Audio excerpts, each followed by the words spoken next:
السلام علیکم، نیلم اسٹوڈیو میں خوش آمدید۔ نیلم آپ کے لیے نئی اور سچی کہانی لائی ہے۔ جلدی سے چینل کو سبسکرائب کریں تاکہ نیلم کی ہر کہانی آپ کو مل سکے۔ ایک ریاست کے بادشاہ نے یہ اعلان کروا دیا کہ کل صبح جب میرے محل کا مرکزی دروازہ کھولا جائے گا، تب جس شخص نے بھی محل میں جس چیز کو ہاتھ لگا دیا وہ چیز اس کی ہو جائے گی۔ اس اعلان کو سن کر سب لوگ آپس میں بات چیت کرنے لگے کہ میں تو سب سے قیمتی چیز کو ہاتھ لگاؤں گا۔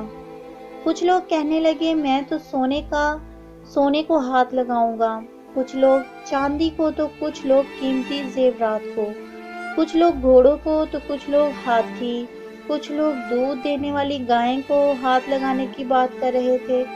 جب صبح محل کا مرکزی دروازہ کھلا اور سب لوگ اپنی اپنی من پسند چیزوں کے لیے دوڑے، سب کو اس بات کی جلدی تھی کہ پہلے میں اپنی پسند چیزوں کو ہاتھ لگا دوں تاکہ وہ چیز ہمیشہ کے لیے میری ہو جائے۔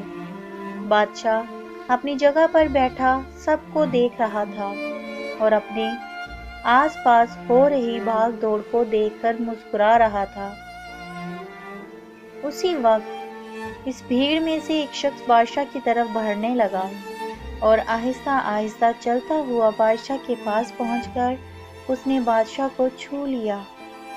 بادشاہ کو ہاتھ لگاتے ہی بادشاہ اس کا ہو گیا اور بادشاہ کی ہر چیز بھی اس کی ہو گئی۔ جس طرح بادشاہ نے ان لوگوں کو موقع دیا اور ان لوگوں نے غلطیاں کیں، ٹھیک اسی طرح ساری دنیا کا مالک بھی ہم سب کو ہر روز موقع دیتا ہے، لیکن افسوس ہم لوگ بھی ہر روز غلطیاں کرتے ہیں۔ ہم اللہ کو حاصل کرنے کی بجائے اللہ کی بنائی ہوئی دنیا کی چیزوں کی آرزو کرتے ہیں، لیکن کبھی بھی ہم لوگ اس بات پر غور نہیں کرتے کہ کیوں نہ دنیا کے بنانے والے مالک کو پا لیا جائے۔ اگر مالک ہمارا ہو گیا تو اس کی بنائی ہوئی ہر چیز بھی ہماری ہو جائے گی۔ یہ تھی ہماری آج کی کہانی۔ مجھے امید ہے کہ آپ کو بہت پسند آئی ہوگی۔ پلیز لائک کریں، کمنٹ کریں اور اپنے دوستوں میں زیادہ سے زیادہ شیئر کریں۔ Thank you.